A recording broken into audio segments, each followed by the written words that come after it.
Hello दोस्तों, कैसे हैं आप सब। देखिए, बैंक निफ्टी का ये लाइव मार्केट में एनालिसिस है और अभी 12:31 हो रहे हैं। यहाँ पे आप देखोगे एक एंट्री यहाँ पे हमने डिसाइड की है कि मार्केट में यहाँ पे एक एंट्री एग्जिट हो सकता है। स्टॉप लॉसेस क्या है? स्टॉप लॉस अगर आप देखोगे तो ये स्विंग का जो है ना, यहाँ पे जो स्विंग है, ये वाला स्विंग, इसका हमने 40 पॉइंट के आसपास का जो है स्टॉप लॉस रहेगा। और टारगेट उसके अगेंस्ट में जो नीचे टारगेट रहेंगे वो टारगेट रहेंगे आपके 43,000 जो 500 का लेवल है ना, ये आपका टारगेट की तरह काम कर सकता है। तो 80 से 90 पॉइंट का यहाँ पे कोशिश करेंगे कि 80 से 90 पॉइंट हम यहाँ पे कैप्चर कर पाएँ। ठीक है, और उसके बाद देखते हैं कि मार्केट में क्या हो रहा है, किस तरीके से हो रहा है। तो आप सबसे पहली चीज़ देखो कि यहाँ पे मैंने फीबो के बेस पर जो है एक एंट्री बनाया हुआ है। अब फीबो के बेस पे जो मैंने एंट्री बनाया हुआ है ना, तो इसका मतलब सीधा सा है कि ये जो यहाँ पे कैंडल अभी क्लोज नहीं हुई है, उससे पहले मैंने आपको एंट्री यहाँ पे बता रहा हूँ। तो पहले तो उसको हम डिलीट करते हैं। अब यहाँ पे ध्यान से देखोगे, ये जो एरिया हमारे पास फीबो का हमने ड्रॉ किया हुआ है, वहाँ पे मार्केट एक रिजेक्शन लेने के चांसेस हैं। ठीक है, अब यहाँ पे क्या है कि हमारे पास एक सपोर्ट एरिया था जहाँ पे मार्केट ने ब्रेकआउट किया, क्योंकि कल का ये स्ट्रक्चर है और इसी के आसपास मार्केट ने नीचे मॉर्निंग में कंसोलिडेट किया है। ये जो हमारा लेवल है, तो ये क्या है, हमारा सपोर्ट एरिया। यहाँ पे कौन ट्रैप हुए हैं? यहाँ पे buyer trapping price action setup बना हुआ है, यहाँ पे बायर ट्रैप हुए हैं। और मुझे लगता है कि मार्केट एक बार नीचे जो स्विंग बने हैं, इन दोनों स्विंग को निकालने के लिए मार्केट नीचे की तरफ आ सकता है। ठीक है, तो फिलहाल 88 पॉइंट के आसपास का टारगेट रहेगा। अब इसके पीछे की चीज़ों को समझो। देखो, मार्केट में मॉर्निंग से ऊपर मार्केट नीचे की तरफ फॉल करके आया, अब नीचे एक स्विंग बनाया, उसके बाद दूसरा स्विंग बनाया, और दूसरा स्विंग बनाने के बाद मार्केट क्या कर रहा है, अभी 43,670 के आसपास ट्रेड कर रहा है।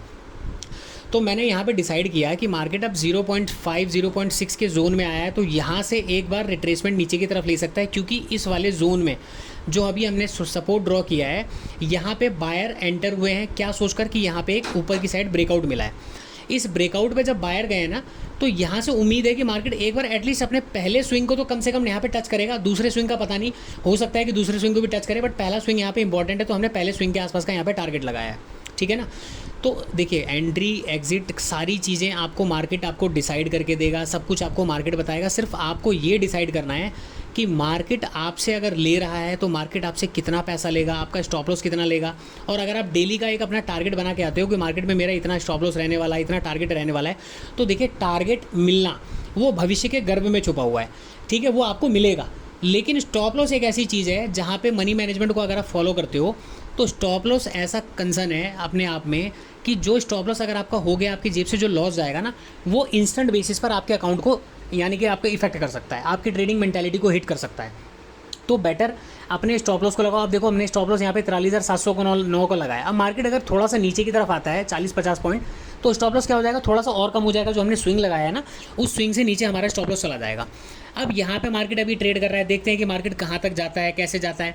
तो सिंपल सा चीज़ है कि यहाँ पे बायर जो यहाँ पे बायर ने एंटर लिया है, इनको निकालने के लिए मार्केट एक बार पहले स्विंग तक कम से कम आएगा, और यहाँ तक आएगा तो 80-90 पॉइंट का कहीं ना कहीं मार्केट टारगेट देके जाएगा। उसके बाद हो सकता है कि मार्केट यहाँ से फिर वापस ऊपर 50 पॉइंट चला जाए, उसके बाद फिर नीचे की तरफ आए। तो बेटर है कि जो चीज़ें आपको मार्केट में दिख रही हैं और ईजिली आपके लिए अवेलेबल हैं चार्ट के ऊपर, तो आप उस चार्ट पर फोकस करो, सीखने के ऊपर फोकस करो।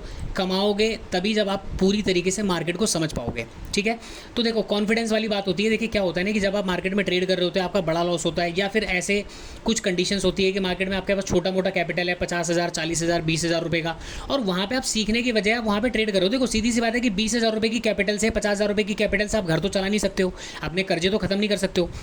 ठीक है, तो जो माइंड के ऊपर आपका प्रेशर बना है, बेटर है कि आप 30,000, 40,000 रुपये लगा के जो सीख रहे हो ना, 20-20, 10-10 रुपये लगा के, आप उसको सीखने पर टाइम इन्वेस्ट करो। ठीक है ना, तो ये जो कॉन्फिडेंस है ना, ये कॉन्फिडेंस तभी आपके अंदर आएगा जब आप सीखने के ऊपर टाइम इन्वेस्ट करते हो। तो यहाँ पे आप देखो, अभी हमने एंट्री बना चुके हैं। एंट्री बनाने के बाद अब यहाँ पे हम देखते हैं कि मार्केट किस तरीके से क्या काम करेगा, नहीं करेगा। हमने यहाँ पे अपना टारगेट डिसाइड कर लिया, स्टॉप लॉस डिसाइड कर लिया। फिलहाल 12:35 हुए हैं, और देखो, जो पहली कैंडल पे हमने एंट्री बनाई थी, कैंडल क्लोज होने के बाद दूसरी कैंडल उसके नीचे आने निकलने लगी है। तो उम्मीद है कि देखो, अब यहाँ पे स्टॉप लॉस क्या रहेगा, अगर ये कैंडल की क्लोजिंग इस सपोर्ट जोन के नीचे, जो रेजिस्टेंस जोन था ना, अगर इसके नीचे हो जाती है, तो हम अपना स्टॉप लॉस को छोटा कर देंगे। अगर नीचे नहीं होके कोई यहाँ पे पॉजिटिव कैंडल बनती है, या कोई इनसाइड कैंडल, अगली कैंडल बनती है, तो स्टॉप लॉस अभी सेम रहेगा। जब इसके नीचे मार्केट निकलेगा ना, सपोर्ट के नीचे, तो यहाँ पे स्टॉप लॉस ऑटोमेटिकली हमारा छोटा हो जाएगा। ठीक है, अब यहाँ पे इंतज़ार करने वाली बात है तो देखते हैं कि किस तरीके से होगा। पिछले दिन आप देखोगे मैंने जो आपको नो ट्रेडिंग जोन बताया था कल के एनालिसिस में, market exactly no trading zone के अंदर ओपन होता है। ओपन होने के बाद एक ओपनिंग सेटअप बनता है। ओपनिंग सेटअप भी यहाँ पे 200 EMA का रेजिस्टेंस था। पहली कैंडल का मार्केट ने हाई ब्रेक नहीं किया। उसके बाद मार्केट ने यहाँ पे काफ़ी ट्राई करने के बाद जब नीचे की तरफ आया ना, पहली कैंडल का क्लोजिंग के नीचे जैसे मार्केट ने क्लोज किया, उसके बाद दूसरी कैंडल आई, उसके अंदर एक इनसाइड कैंडल बनाए। तो यहाँ पे कई सारे कन्फर्मेशन थे नीचे, और क्लोजिंग प्राइस के आसपास का अपना टारगेट रह सकता था। देखो अब यहाँ पे प्राइस चल पड़ा है नीचे की तरफ, यहाँ पे चल पड़ा है, बट ये अगर आएगा ना नीचे, देखना ध्यान से कि नीचे अगर आएगा तो ये बहुत तेज़ी से नीचे की तरफ आएगा। फिलहाल यहाँ पे चलने देते हैं और आगे इसको हम होल्ड करते हैं। तो अभी देखो 12:26 हो रहे हैं। ठीक है, मैं वीडियो को पॉज करता हूँ, मिलते हैं आगे वीडियो के अंदर। दोस्तों देखो यहाँ पे हम आ चुके हैं और 12:46 हुए हैं। मार्केट में पहला, दूसरा, तीसरा, चौथा 4 candle back to back negative बनी है, और स्टॉप लॉस हमारा यहाँ पे छोटा हो चुका है 20 पॉइंट। 40 पॉइंट से कहाँ पे आ गया, 21 पॉइंट। ठीक है, अब यहाँ पे टारगेट हमारा नियर बाई टारगेट एरिया यही है। तो देखो इस जगह पे आने के बाद मार्केट क्या करता है, 80 पॉइंट देता है, 90 पॉइंट देता है, 100 पॉइंट देता है, बट मुझे नहीं लगता है कि स्विंग के आसपास आने के बाद मार्केट डायरेक्टली नीचे आएगा। तो कहीं ना कहीं हो सकता है कि मार्केट थोड़ा सा ऊपर जाए। फाइनली दोस्तों देखो यहाँ पे 1 बज चुके हैं और यहाँ पे जो है 48 रुपये का प्रीमियम मिल चुका है 43,700 की पुट में। तो यहाँ पे ट्रेड जो है यहाँ पे कंप्लीट होता है। ठीक है, यहाँ पे आपका ट्रेड कंप्लीट होता है और यहाँ पे देखो वापस मार्केट ने ऊपर की तरफ जाना शुरू कर दिया है, स्विंग लगाना शुरू कर दिया है। तो कहीं ना कहीं मार्केट में कितने पॉइंट कैप्चर हुए, 91 पॉइंट इंडेक्स में, और ऑप्शन के अंदर 48 पॉइंट, क्योंकि मार्केट डायरेक्टली नीचे आया ना, ऊपर जाके यहाँ पे हो सकता है साइडवेज हो जाए। दूसरी कंडीशन क्या हो सकती है मार्केट के अंदर, कि मार्केट ऊपर यहाँ पे ऐसे प्राइस सेक्शन बना के नीचे आ जाए स्विंग को टच करने के लिए, ये वाला लेवल मेरे ख्याल से टच होना चाहिए नीचे। और तीसरी कंडीशन क्या हो सकती है कि मार्केट ऐसे करके ऊपर की तरफ निकल जाए। ठीक है, इसी स्विंग से। तो अब ये यहाँ से ऊपर जाता है, क्या जाता है वो नहीं पता, लेकिन फिलहाल ये वाला जो पॉइंट है ना वो हमारा एग्जिट पॉइंट है। यहाँ पे एग्जिट करना बनता है मार्केट में। यहाँ पे आपका जो है टारगेट डिसाइड करो, क्योंकि देखो जब भी ऐसी फॉलिंग मार्केट आती है ना तो मार्केट में आपको प्रॉफिट बुक कर लेना चाहिए, क्योंकि मार्केट कभी भी घूम सकता है। अब यहाँ पे सिंपल ऊपर की तरफ से यहाँ जो सेटअप बना, सेटअप में मार्केट नीचे आता है, प्राइस सेक्शन बना के मार्केट देखो यहाँ पे एक इनसाइड कैंडल, अगर आप देखोगे ध्यान से तो एक इनसाइड कैंडल यहाँ पे बनी है। इसी इनसाइड कैंडल के बाद यहाँ पे नीचे प्राइस सेक्शन डाउन साइड का बनता है, फिर से ऊपर जाता है, और ऊपर जाने के बाद कहाँ पे मार्केट क्लोजिंग प्राइस के आसपास से मार्केट केवल यहाँ पे अपने आप को रिवर्सल लेता है। ठीक है, फिर से नीचे, फिर ऊपर, यहाँ से डायरेक्टली गया, फिर नीचे आके ऊपर निकल गया और यहाँ से वापस नीचे की तरफ आया है। ठीक है, तो इसी जगह पे हमने एक शॉर्ट साइड का पोजीशन बनाया। अब पोजीशन क्यों बनाया है, क्या बनाया है, इसके पीछे के क्या क्या सेटअप है, क्या क्या लॉजिक है, ठीक है, प्राइस सेक्शन को क्या क्या मैंने चीज़ें देखी है, नहीं देखी, वो सारी चीज़ें मैं आपको वीडियो के आगे बताता हूँ। तो वीडियो में बने रहो, आगे मैं आपको वीडियो के अंदर सारी चीज़ें एक्सप्लेन करता हूँ। तो चलो जी, हम चार्ट पर आ गए हैं, और चार्ट पर आने के बाद देखो मैं आपको दिखाता हूँ। चलो दूसरे चार्ट पर चलते हैं, इसमें थोड़ा सा ना ये डार्क है तो इसमें चीज़ें आपको समझ में ना आए। अब यहाँ पे हम चलते हैं, यहाँ पे आप देखो ध्यान से, देखो आज मार्केट में कैसे कैसे क्या चीज़ें हुई, देखो मैं सारी चीज़ें आपको समझाता हूँ और ध्यान से सुनो। ये बेसिकली अब यहाँ पे क्या है कि मैंने जो ट्रेड इस जगह, ये जो 12:30 की कैंडल है, इस कैंडल के अंदर, यानी कि कैंडल क्लोजिंग से पहले हमने इस जगह के आसपास कहीं पे एंट्री कर लिया था 343,668 के आसपास। ठीक है, 68 के आसपास कहीं पे हमने एंट्री कर लिया था, कैंडल की क्लोजिंग नहीं हुई थी उससे पहले। अब मैंने यहाँ पे ट्रेड कैसे आइडेंटिफाई किया, मैंने ये वाला जो स्विंग का लेवल था वहाँ पे मैंने टारगेट क्यों लगाए, मैंने नीचे का थोड़ा सा और वेट क्यों किया। ठीक है, इसके अलावा मार्केट में कहाँ कहाँ पे ट्रेड बने। तो देखो सबसे पहली चीज़, आपको चार्ट को समझने के लिए पिछले दिन के आपको चार्ट को समझना पड़ेगा।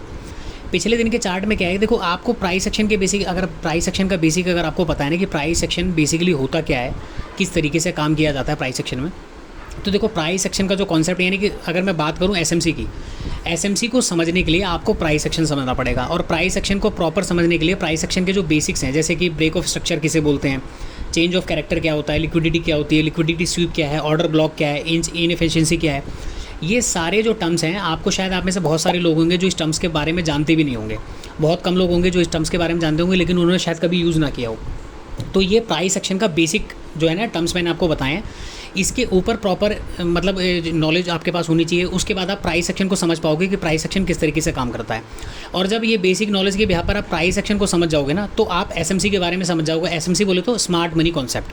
ठीक है, तो पिछले दिन के चार्ट में स्मार्ट मनी ने कहाँ कहाँ पे पैसा इन्वेस्ट किया, कहाँ कहाँ पे वो सोचते। देखो आपके पास एक्यूरेट डाटा नहीं होता, लेकिन आप एक प्रिडिक्शन कर सकते हो। प्रिडिक्शन किस बिहार पर, चार्ट को देखकर। क्योंकि देखिए जो एसएमसी वाले होते हैं, एसएमसी जो स्मार्ट मनी कॉन्सेप्ट होता है, उनको स्टॉप लॉसेस कहाँ पे पड़े हैं, कहाँ पे बाइंग हो रही है, कहाँ पे सेलिंग हो रही है, कैसे क्या करना है, वो ट्रैपिंग पर ज़्यादा काम करते हैं।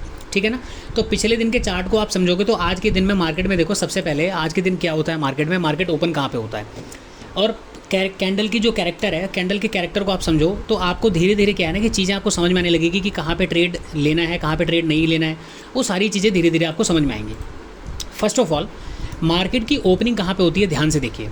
अगर आप चार्ट के ऊपर यहाँ पे देखेंगे, ये क्या है हमारा, ये हमारे पास 200 EMA है, ठीक है, 200 हमारे पास EMA है। 200 EMA का काम क्या है, ये कैंडल्स को हिट करता है, ठीक है। तो सपोर्ट और रेजिस्टेंस ये दोनों तरीके से काम करता है। पहली कैंडल यहाँ पे डोजी कैंडल बनती है और पहली कैंडल का ही जो यहाँ पे अगर आप हाई और लो देखोगे ना तो यहाँ पे वो 100 पॉइंट से ऊपर का है। अब मार्केट ने पहला कैंडल यहाँ पे डोजी बनाया। अब जब डोजी कैंडल बन गया तो यहाँ पे आपको शांति से बैठना है जब तक इसकी क्लोजिंग ब्रेक ना हो जाए, ठीक है ना। दूसरी कैंडल, तीसरी कैंडल, चौथी कैंडल। अब यहाँ पे आप देखो एक चीज़ कि ये कैंडल का हाई लग गया, ये क्या लग गया, ये हमारा डे हाई लग गया। आप देखो ध्यान से सुनना, वीडियो हो सकता है थोड़ा सा बड़ा हो जाए, लेकिन आप लोगों को ट्रेडिंग स्ट्रैटेजीज के अलावा अगर यहाँ पे ट्रेडिंग स्ट्रैटेजी लिख देना तो आप लोग वीडियो देखते हो, लेकिन अगर जो नॉलेज वाली बात होती है आप में से बहुत सारे लोग नहीं देखते क्योंकि उनको इससे मतलब ही नहीं है। और आप एक चीज़ की यहाँ पे नोट बना लो, जब तक आप स्टॉक मार्केट में बेसिक चीज़ों को नॉलेज आप नहीं गेन करोगे तब तक आप केवल स्ट्रैटेजीज़ के बेस पर लंबे समय तक पैसा अर्न नहीं कर सकते हो, ठीक है। अब ये जो डे का हाई है, पहला, दूसरा, तीसरा, ये 3 और ये चौथा, ये 4 कैंडल ने मिलकर, जबकि मार्केट क्लोजिंग प्राइस के ऊपर कितनी बार गया, यहाँ पे कितनी बार विक बना रहा है, लेकिन क्लोज ये जो डे हाई है, डे हाई के आसपास मार्केट ना, ये डे हाई के आसपास मार्केट कभी गया ही नहीं, ना ही डे हाई को ब्रेक कर पाया। उसके बाद दूसरा कंफर्मेशन क्या है हमारे पास, मैंने आपको क्या बताया, ये हमारे पास 200 EMA है, ठीक है, ये 200 EMA का एक लाइन था। तो 2 कंफर्मेशन समझ में आ गया कि मार्केट अभी इसके ऊपर निकलने के मूड में नहीं है और मार्केट ने पहले 4 कैंडल ने इसकी ट्राई कर लिया, इनकी औकात पता लग गई कि मार्केट कहाँ जाने वाला है। लेकिन अब बात करते हैं एंट्री की। एंट्री कहाँ पे हो सकती है, देखिए पहली एंट्री कहाँ पे बनती है, जो क्लोजिंग प्राइस है ना पहली कैंडल का, क्लोजिंग प्राइस के नीचे ये वाली कैंडल निकली, इसने क्लोज कर दिया, तो आपकी एंट्री यहीं पे कंफर्म हो जानी चाहिए थी। लेकिन दूसरा कैंडल यहाँ पे आपको वेट करना भी पड़ सकता है, नहीं भी कर सकता है। लेकिन अगर आपको मैं कॉन्सेप्ट वाली बात करूँ तो दूसरे कैंडल में आपको वेट करना पड़ेगा कि दूसरा जो कैंडल बन रहा है क्लोजिंग प्राइस के नीचे के बाद वो क्या बन रहा है। तो ध्यान से देखोगे दूसरा कैंडल क्या बना है, ये एक इनसाइड कैंडल एक बना है, ठीक है, जिसे हम मदर बार कैंडल बोलते हैं, इनसाइड कैंडल बोल लो। इनसाइड कैंडल बनने के बाद ये पिनवार कैंडल बनती है, पहली बात। पिनवार कैंडल बनने के बाद इसके अंदर एक इनसाइड कैंडल बनती है। जैसे ही प्राइस इनसाइड कैंडल के यहाँ पे जो ओपनिंग प्राइस के नीचे निकलता है, यहाँ पर आपका ट्रेड एग्जीक्यूट होता है पुट साइड में, और वन वे आपको ये जो रेड कैंडल है ना, इसके ऊपर जैसे प्राइस निकला यहाँ पे निकल जाते हैं, तो यहाँ पे तकरीबन आपको 91 to 90 पॉइंट का आसपास मॉर्निंग में मूव कैप्चर हो जाता है वन वे। और ये जो वन वे मूव मिला है ना, इसके अंदर प्रीमियम बहुत ज़्यादा अच्छे बढ़ते हैं। तो पहला ट्रेड तो आपका यहाँ पे बना। उसके बाद मार्केट कहाँ पे आया, यहाँ पे निकलने के पीछे का रीज़न क्या है, देखो ये हमारा क्लोजिंग प्राइस है, ये हमारी लास्ट कैंडल है। अगर लास्ट कैंडल को आप देखोगे, लास्ट कैंडल के मतलब का जानते हो, तो यहाँ पे आपको चीज़ें समझ में आएंगी कि हाँ भाई इस जगह पे प्राइस क्या कर रहा है। इस जगह पे प्राइस आया तो एक बार यहाँ पे प्राइस एक्शन और रिएक्शन यहाँ पे दोनों कर सकता है। उसके बाद देखो मार्केट ने काफ़ी देर यहाँ पे टाइम पास किया, मार्केट काफ़ी ऊपर भी गया, नीचे भी आया। तो ऐसे में क्या है कि अगर आप ट्रेड में हो ना, तो आपकी हिम्मत नहीं करेगी ट्रेड में बने रहने की, आप यहाँ पे प्रॉफिट बुक करके निकल जाओ। जब ऐसा क्लोजिंग प्राइस कहीं पे भी आए ना, closing price previous day high, previous day लो, वहाँ पर अगर आपको इस तरह की कोई कैंडल मिलती है, आप निकल जाओ। निकलने के बाद वापस मार्केट नीचे की तरफ आता है, और नीचे आने के पास मेरा एक लेवल था 43,548। ये लेवल कहाँ से आया अभी मैं आपको दिखाता हूँ। 43,548 का जो लेवल था, मार्केट उसको बिना टच किए ऊपर की तरफ निकलना शुरू कर देता है। यहाँ पे मार्केट पहले कंसोलिडेट करता है और कंफर्मेशन दे देता है कि भाई मैं अभी नीचे नहीं जाने वाला, और जैसे ही मार्केट इसके ऊपर निकलता है, यहाँ से आपका एक ट्रेड ऊपर की साइड बनता है। और ये कहाँ पे आता है, सेम ये रेजिस्टेंस लेवल के आसपास आता है, ठीक है। मार्केट रेजिस्टेंस के पास आता है, वापस नीचे की तरफ आता है, और पहला स्विंग होल्ड करने के बाद मार्केट दूसरा स्विंग बनाता है। जैसे यहाँ पे एक पॉजिटिव कैंडल या नेगेटिव कैंडल के ऊपर मार्केट निकलता है, एक ट्रेड आपका यहाँ पे बनता है, आप यहाँ पे ले लो। देखो डेली जरूरी नहीं है कि आपको 200 पॉइंट 150 पॉइंट आपको मिलेंगे, आपको 90 पॉइंट 80 पॉइंट अगर मिल रहे हैं तो भी बहुत यहाँ पे मतलब इनफ है आपके लिए ऑप्शन ट्रेडिंग में। क्योंकि आप यहाँ पे देखो वन डे का जो टाइम फ्रेम है ना, वन डे के टाइम फ्रेम पर अगर आप जाओगे तो आपको पता लगेगा कि मार्केट अभी फंसा कहाँ पे है। ऐसी मार्केट में 90 पॉइंट 100 पॉइंट निकालना बहुत ज़्यादा मतलब यहाँ टफ हो जाता है। तो आपको जो पॉइंट मिल रहा है आप लो। प्राइस एक्शन को बनाया। दूसरा, अगर आप फ्यूचर के चार्ट पे जाके ये वाली कैंडल, फ्यूचर के चार्ट पे जाके ये वाली कैंडल देखोगे, आपको इस वाली कैंडल की वैल्यू पता लग जाएगी कि इसके अंदर वॉल्यूम कितना था बाइंग साइड में। जो यहाँ पे बाइंग साइड का वॉल्यूम था, यहाँ पे था, ठीक है, इसका वॉल्यूम आपको पता चल जाएगा इस वाली कैंडल में। तो यहाँ पे अगर आप वॉल्यूम एनालिसिस जानते हो तो यहाँ पे आपकी एक एंट्री बन सकती थी, आप यहाँ पे एग्जिट कर सकते थे इस वाले लेवल पे, ठीक है। यहाँ पे एग्जिट करने का पीछे का रीज़न क्या है, अगर आपको मैं यहाँ पे दिखाऊँ, यहाँ पे एक CPR का रेजिस्टेंस एरिया है, ये दिख रहा है आपको CPR का रेजिस्टेंस। CPR के ऊपर मार्केट ने क्लोज किया और यहाँ पे वापस जैसे नेगेटिव कैंडल बनने लगी, आप यहाँ पे एग्जिट हो जाओ। तो एक तो मेरा रीज़न ये था यहाँ पे एंट्री लेने का, ठीक है। तो यहाँ पे पहला वॉल्यूम एक ट्रेड यहाँ पे बना, एक ट्रेड मैंने आपको यहाँ पे बताया, दूसरा स्विंग बना, एक ट्रेड यहाँ पे आपका बनता है।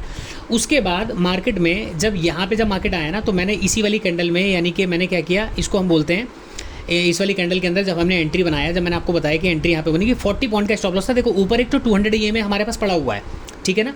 दूसरा जब मार्केट यहाँ पे गया ना, जब मार्केट यहाँ पे गया, इसके क्लोजिंग से पहले यहाँ पे एंट्री डिसाइड किया और टारगेट क्या लगाया, ना टारगेट ये वाला लगाया, ना टारगेट नीचे का लगाया, केवल ये वाला स्विंग लगाया। क्योंकि देखिए मैंने आपको जो भी चीज़ें बताई थी, प्राइस एक्शन का जो बेसिक लिक्विडिटी, ऑर्डर ब्लॉक्स वगैरह, उन सब चीज़ों को आइडेंटिफाई करके मैंने यहाँ पे स्टॉप लॉस लगाया था, यहाँ पे टारगेट लगाया था और एग्जैक्ट 90 पॉइंट के आसपास, वैसे 80 पॉइंट का था लेकिन मार्केट ने नीचे की तरफ गया तो मैंने आपको देखो लाइव मार्केट में बताया कि मार्केट हो सकता है 10-15 पॉइंट और दे दे। उसके बाद मार्केट आता है डायरेक्टली, जब ऐसा मूव मिलता है ना, ऐसी कैंडल जब डायरेक्टली आपको मिलने लगती है तो समझ लो कि मार्केट जब अपने स्विंग के आसपास आएगा तो यहाँ पे एक रिएक्शन जरूर देगा और उसके बाद हो सकता है 60-70 पॉइंट मार्केट ऊपर जाए। और उसके बाद दोबारा वापस अगर मार्केट इस वाली कैंडल के पास आया भी ना, तो प्रीमियम यहाँ पे जो एंट्री के बाद जो प्रीमियम यहाँ पे मिला वो केवल 48 पॉइंट का प्रीमियम, यानी 48 रुपीज़ का प्रीमियम जो है ना ऑप्शन के अंदर बढ़ा था। कितने पॉइंट के अगेंस्ट में, 91 पॉइंट के अगेंस्ट में 48 रुपीज़ का प्रीमियम बढ़ा ऑप्शन के अंदर, किसमें, 43,700 की पी के अंदर, ठीक है। अब उसके बाद जब यहाँ पे आपका एग्जिट हुआ, देखो वापस मार्केट क्या करता है, यहाँ से फिर से यू टर्न लेता है। और मैंने आपको क्या बताया था कि मार्केट जब ये वाला जो लेवल है ना, इसको बिना टच किया गया है तो एक बार मार्केट इसको टच करने के लिए आएगा। लेकिन जब ऐसा फ्लो में मार्केट आ रहा है तो उम्मीद कम है कि मार्केट एक बार फ्लो में ही डायरेक्टली आ जाए। उसके बाद एक बार यहाँ पे जरूर करेक्शन लेगा, फिर वापस हो सकता है मार्केट आए और जैसा मार्केट ने वापस इस वाली कैंडल पे मार्केट ने इस वाले लेवल को टच किया, ठीक है। उसके बाद फिर यहाँ पे मार्केट ने देखो कंसोलिडेट किया और यहाँ पे प्राइस सेक्शन बना के मार्केट ने एक अपर साइड का मोमेंटम दिया और 200 से एक रेजिस्टेंस लेके नीचे की तरफ आया। अब ये जो लेवल मैंने नीचे ड्रॉ किया है, ये लेवल कहाँ से आया, सिंपल सा लेवल है कि मार्केट नीचे अगर गिर रहा है तो कहाँ तक गिर सकता है। तो मैंने क्या किया, यहाँ से एक फीवो लिया और फीवो को लेकर मैंने यहाँ पे मार्क कर दिया। मेरे पास क्या लेवल निकल के आए, ये थोड़ा सा ऊपर नीचे हो जाता है, ये मैंने क्लोजिंग प्राइस मार्क कर दिया। तो मेरे पास क्या लेवल निकल के आया, 1.168। मैं अपनी हर वीडियो में आपको बताता हूँ टारगेट और स्टॉप लॉस कैसे आइडेंटिफाई किया जाता है। मार्केट एक्जैक्टली इस लेवल के आसपास देखो बाद में आया, उस टाइम तक नहीं आया, लेकिन मैंने एग्जैक्ट इस जगह पे, जैसे मार्केट ये वाली कैंडल यहाँ पे हिब्रिक लगाया ना, मैंने यहाँ पे आपको बताया कि ट्रेड यहाँ पे एग्जिट बनता है और उसके बाद देखो मार्केट वापस कहाँ पे गया, ठीक है। उसके बाद फिर से मार्केट यहाँ पे आया ना, तो 48 वाला जो यहाँ पे जो 48 रुपये मिल रहे थे, इस वाले मूव में केवल मार्केट यहाँ पे 55 रुपये पे पहुँचा। तो 48 से 55 के डिस्टेंस में आने पे मार्केट ने कितना पेन दिया आपको, मार्केट यहाँ से वापस ऊपर जाता है, फिर यहाँ से मार्केट नीचे की तरफ आता है, तो इतना पेन लेने के बाद आपको 48 से 55 की तरफ प्रीमियम मिला। तो बेटर जब ऐसे मूव आपको कंटिन्यूसली मिलने लगे ना साइडवेज मार्केट में, तो आप अपना टारगेट जो है एकदम नियर बाई स्विंग के आसपास आपको टारगेट अपने लगाने चाहिए, ठीक है। तो एक चीज़ तो आपने ये समझ लिया। अब दूसरा यहाँ पे मैं आपको बताऊँ, देखो सबसे पहली चीज़ मैंने आपको एक चीज़ पीछे बता दिया कि यहाँ पे एक CPR का हमारे पास एक रेजिस्टेंस था, ठीक है। इस रेजिस्टेंस के बेस पर हमने यहाँ पर एक एंट्री को डिसाइड किया, ठीक है। दूसरा, मार्केट में ऊपर 200 EMA ने जो ये रेजिस्टेंस लिया, अब यहाँ पे देखो स्मार्ट मनी का कॉन्सेप्ट क्या है। मैंने यहाँ पे यहाँ पे सेल करने का रीज़न क्या था, जबकि प्राइस सेक्शन ऊपर की तरफ बन रहा था। अब यहाँ पे देखो SMC का मेन चीज़ कहाँ पे आती है, यहाँ से आप एक ट्रेंड लाइन पकड़ो और एक ट्रेंड लाइन यहाँ पे आप ड्रॉ कर दो, ठीक है। इस तरीके से आपने यहाँ पे एक ट्रेंड लाइन लिया और ट्रेंड लाइन यहाँ पे क्या किया आपने, एक ड्रॉ कर दिया ट्रेंड लाइन। ये ग्रीन लाइन को हमने पहले पकड़ा क्योंकि पहला स्विंग हमारे लिए ये वाला है। यहाँ पे हमने एक ट्रेंड लाइन दिया, पहली चीज़ एक नीचे की तरफ एक ट्रेंड लाइन बन गया, ये आते समय की बात है। अब जाते समय की बात क्या है, देखो कल का दिन, ये वाला दिन आपको याद है, यहाँ पे मार्केट कंसोलिडेट करा था और मैंने आपको कल की वीडियो में बताया था एनालिसिस में कि मार्केट में ये वाला जोन है नो ट्रेडिंग जोन है, ठीक है। लेकिन मार्केट गैप अप ओपन होता है, हमारे पास एक यहाँ पे ट्रेड करने का मौका था, यहाँ पे एक ट्रेड बना। उसके बाद दोबारा आप यहाँ पे अगर आओगे, दोबारा आने के बाद आपको चीज़ें क्या दिख रही हैं, यहाँ पे कल वाला जो सपोर्ट यहाँ पे बना रहा था उसी के आसपास मार्केट ने यहाँ पे एक रेजिस्टेंस बनाया, ठीक है। मार्केट ने ये एक रेजिस्टेंस को क्रिएट किया। अब जो ये रेजिस्टेंस क्रिएट हुआ है, तो यहाँ पे रेजिस्टेंस जो देखो पहली बार मार्केट ने यहाँ पे क्या किया, यहाँ पे एक बार मार्केट टच करता है, दूसरी बार, तीसरी बार और चौथी बार मार्केट ने यहाँ से ब्रेकआउट दिया। तो अब मेरे लिए कंफर्मेशन क्या मिल गया कि मार्केट यहाँ से चलता हुआ आ रहा है और उसने डायरेक्टली ब्रेकआउट दिया है। तो ये इसका मतलब है कि यहाँ पे जो SL है, यहाँ पे जो SL है, मार्केट एक बार इनके स्विंग को निकालेगा, जो मैंने आपको वीडियो में भी बताया कि एक बार इनके स्विंग को निकालने के लिए आएगा और मार्केट डायरेक्टली देखो इसी जगह पे जब बायर यहाँ पे एंटर हुए ना, तो बायर ट्रैपिंग सेटअप इसको बोलते हैं और यहाँ पे बायर ट्रैप होते हैं, मार्केट इनको निकालता है इस वाले स्विंग में। उसके बाद फिर से यहाँ पे ऊपर जाता है, जो यहाँ पे सेलर बैठे थे उनके प्रॉफिट को कम करता है, वापस मार्केट नीचे आता है और जो यहाँ पे SL थे मार्केट उनको निकालता है। उसके उसके बाद मार्केट यहाँ पे साइडवेज हो जाता है और साइडवेज के बाद फिर मार्केट एक अपर साइड का मोमेंटम करता है लास्ट आवर में। तो इस वाले मोमेंटम की बात छोड़ दो, आप ये वाले ट्रेड नहीं पकड़ पाए, ये वाली बात छोड़ दो। लेकिन उसके बाद यहाँ पे देखो मार्केट ऊपर क्यों गया, जैसे ये ट्रेंड लाइन का ब्रेकडाउन था यहाँ पे मार्केट रेजिस्टेंस यहाँ पे सपोर्ट बना रहा था, सपोर्ट बना के ऊपर गया और जैसे यहाँ पे मार्केट ने ब्रेकडाउन किया इस वाली कैंडल ने, यहाँ पे सेलर एंटर हो गए होंगे और जैसे सेलर एंटर हुए तो यहाँ के सेलर और यहाँ के सेलर, मार्केट ऊपर गया, इन वाले सेलर का स्टॉप लॉस खाया और यहाँ वाले सेलर का प्रॉफिट उसने कम कर दिया। उसके बाद वापस मार्केट नीचे आ गया। तो ये मार्केट का स्ट्रक्चर है। अगर आपको मार्केट के स्ट्रक्चर को समझना है तो आपको प्राइस एक्शन और प्राइस एक्शन से रिलेटेड उसके जो बेसिक्स हैं वो आपको समझना पड़ेगा। और ये दोनों चीज़ें आप समझ गए तो आपको एसएमसी की पूरी नॉलेज आपको समझ में आ जाएगी। एसएमसी यानी स्मार्ट मनी कॉन्सेप्ट आपको समझ में आ जाएगा कि बेसिकली मार्केट में स्मार्ट मनी काम किस तरीके से करते हैं। क्योंकि वर्ल्ड की कोई भी मार्केट हो, वो सारे के सारे मार्केट केवल स्टॉप लॉसेस के बेसिस पर चलते हैं। जहाँ पे पैसा, जहाँ पे लिक्विडिटी होती है, वहाँ पे मार्केट जो है अपने आप को मूव करवाता है। अब सुबह मार्केट में यहाँ पे लिक्विडिटी थी, आप कहोगे कि सर मार्केट यहाँ पे तो स्टॉप लॉसेस पड़े हुए थे तो मार्केट यहीं तक क्यों आके चला गया।